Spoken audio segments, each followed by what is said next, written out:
Hello दोस्तों, welcome back to my channel tech आकाश।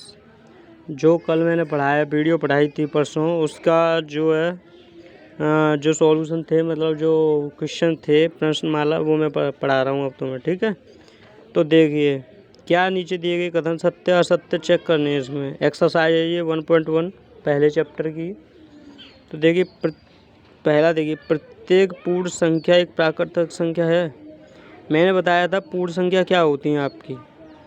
पूर्ण संख्याएं जो होती हैं 0 से लेके n तक, यानी कि 0 1 2 3 4 5 6 7 8 9 10, मतलब ये बढ़ती चली जाती हैं। वो आपकी क्या होती हैं, वैसे 9 तक होती हैं और फिर उस चीज़ से बनती जाती हैं। तो ये पूर्ण संख्याएं होती हैं। और प्राकृतिक संख्या क्या होती हैं, या प्राकृतिक संख्या क्या होती हैं, जो 1 से स्टार्ट होती हैं। 1 2 3 4 5 6 या 1 2 3 4 5 6 7 8, ये जो होती हैं प्राकृतिक संख्या होती हैं। ठीक है, तो प्रत्येक पूर्ण संख्या जो है, प्रत्येक पूर्ण संख्या में 0 1 2 3 4 एक प्राकृतिक संख्या है। प्राकृतिक संख्या है, क्या ये सही है? सही नहीं है, क्योंकि उसमें 0 जो आएगा वो 0 प्राकृतिक संख्या में नहीं आता है, पूर्ण संख्या में आता है। तो ये कह रहा है प्रत्येक पूर्ण संख्या एक प्राकृतिक संख्या है। तो ये असत्य है, क्योंकि जो 0 आएगा वो प्राकृतिक संख्या नहीं होगी। ठीक है, दूसरा देखिए, प्रत्येक प्राकृतिक संख्या एक पूर्ण संख्या है। ये ठीक होगा, क्योंकि प्रत्येक जो प्राकृतिक संख्या होती है वो पूर्ण संख्या होती है। देखिए जो 0 1 2 3 4 5 ऐसे n तक जो होता है ना, तो ये जो संख्याएं होती हैं ये क्या होती हैं आपकी, ये होती हैं तुम्हारी पूर्ण संख्याएं। और प्राकृतिक संख्या क्या होती हैं, 1 2 3 4 5 ... ये होती हैं तुम्हारी पूर्ण संख्या है। ठीक, वो सॉरी, प्राकृतिक संख्या है। तो अब बताइए, अगर कोई प्राकृतिक संख्या है, ये पूर्ण संख्या है, कोई भी पूर्ण संख्या प्राकृतिक संख्या, मतलब कोई भी पूर्ण संख्या वो प्राकृतिक संख्या नहीं हो सकती, क्योंकि प्राकृतिक संख्या 1 2 3 4 होती है, 0 उसमें नहीं आएगा, तो ये वो असत्य हो जाएगा पहला वाला। दूसरा वाला क्या है, कोई भी प्राकृतिक संख्या क्या पूर्ण संख्या है? तो है, क्योंकि हो सकती है वो पूर्ण संख्या। ठीक है, इसके बाद आप अगले क्वेश्चन पे चलिए, अगले उस पॉइंट पे। प्रत्येक पूर्णांक एक पूर्ण संख्या है। पूर्ण संख्या, पूर्णांक, प्रत्येक पूर्णांक का मतलब होता है पूरा मतलब अंक हो कोई भी, तो वो प्राकृतिक संख्या है। ये ठीक रहेगा, क्योंकि प्रत्येक पूर्णांक का मतलब होता है 0 न हो 1 2 3 4 5 6 7, तो ये सत्य होगा। ठीक है, आपका उसमें बिलोंग करेगा नहीं 1 2 3 4 पूर्ण संख्या 0 भी होती है उसमें, तो फिर भी बिलोंग करेगा वो। ठीक है, प्रत्येक पूर्णांक। इसके बाद आइए, प्रत्येक परमेय संख्या एक पूर्ण संख्या है। इनका कहना है कि प्रत्येक परमेय संख्या एक पूर्ण संख्या है। ये पूर्ण संख्या जो होती है 0 से लेके मतलब कहीं तक भी हो सकती है पूर्ण संख्या। ठीक है, लेकिन ये असत्य होगा, क्योंकि परमेय संख्या जो होगी, मतलब प्रत्येक परमेय संख्या एक पूर्ण संख्या है। ये कोई मैटर नहीं करता कि पूर्ण संख्या हो, वो थोड़ा आगे पीछे कुछ भी हो सकती है, पॉइंटों में भी होती हैं परमेय संख्याएं। तो ठीक है ना।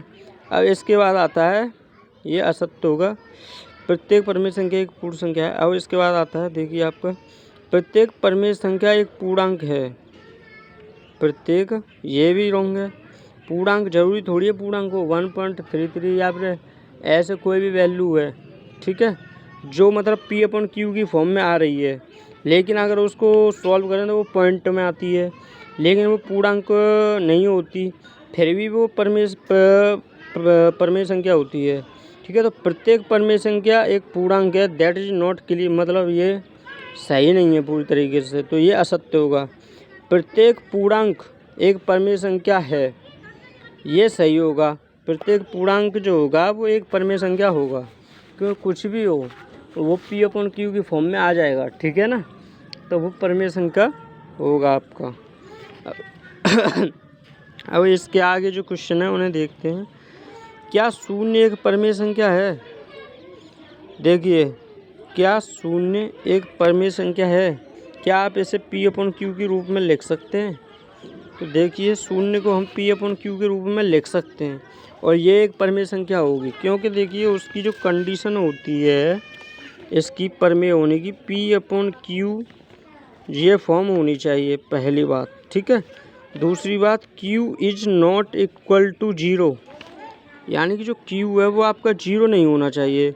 तो आप इसे ऐसे लिख सकते हैं 0 एनी नंबर, एनी नंबर मतलब 1 2 3 कुछ भी रख सकते हैं। जैसे हम लेट कर लीजिए 0/5 रख दिया मैंने, ठीक है। तो ये परमेय संख्या होगी, क्योंकि मेरा 0 जो Q है ना वो 0 नहीं है, लेकिन 0/5 है, तो इसकी जो वैल्यू होगी वो 0 ही होगी। जो इसका जो आंसर होगा वो 0 ही होगा। लेकिन ये P/Q की फॉर्म में आ गया, उसमें जो कंडीशन दे रखी होती है Q is not equal to 0 दे रखी होती है, ना कि P is not equal to 0, ठीक है। तो यहाँ से ये बात क्लियर है। तो आपकी ये एक्सरसाइज में और क्वेश्चन है वो कर लीजिए अब आप। अब देखिए अगला क्वेश्चन, तो ये ठीक है, लिख सकते हैं हम इसे, और परमेय संख्या है 0, ठीक है। अब दूसरा क्वेश्चन देखते हैं, जहाँ Q is not equal to 0, 3/5 तथा 4/5 के मध्य 5 परमेय संख्या ज्ञात कीजिए। ठीक है, मैं इस क्वेश्चन को आपको कराता हूँ। 3/5 और 4/5, ठीक है, के मध्य 5 परमेय संख्या है। तो देखिए भाई, पहली जो कंडीशन होती है, जब अगर हमें कोई भी परमेय संख्या ज्ञात करनी है किसी के मध्य में, अगर 2 ज्ञात करनी है तो a + b/2 कर देते हैं ऐसे। अगर 2 परमेय संख्या ज्ञात करनी है तो a + b/2 कर देते हैं, तो परमेय संख्या आपकी 2 ज्ञात हो जाती हैं, ठीक है। लेकिन आपको परमेय संख्या जो ज्ञात करनी है वो ज्ञात करनी है आपको कौन सी, यहाँ से 3/5 और 4/5 के मध्य 5 परमेय संख्या है। तब हम क्या करते हैं आपको मैं बता दूं, पहले तो उनका देखते हैं एलसीएम सेम आ रहा है कि नहीं आ रहा है, नीचे का हर का एलसीएम अब सेम है यहाँ पे, तो फिर भी इसमें जो ऊपर है ना, अगर 5 परमेय संख्या ज्ञात कर रहे हैं तो 5 + 1 यानी 6 से ऊपर नीचे मल्टीप्लाई करेंगे, ठीक है। और 6 ज्ञात करनी हो तो 6 + 1 यानी 7 से मल्टीप्लाई करेंगे। 7 ज्ञात करनी हो बीच में तो 7 + 1 यानी 8 से मल्टीप्लाई करेंगे, अंश और हर दोनों में और दोनों संख्याओं में।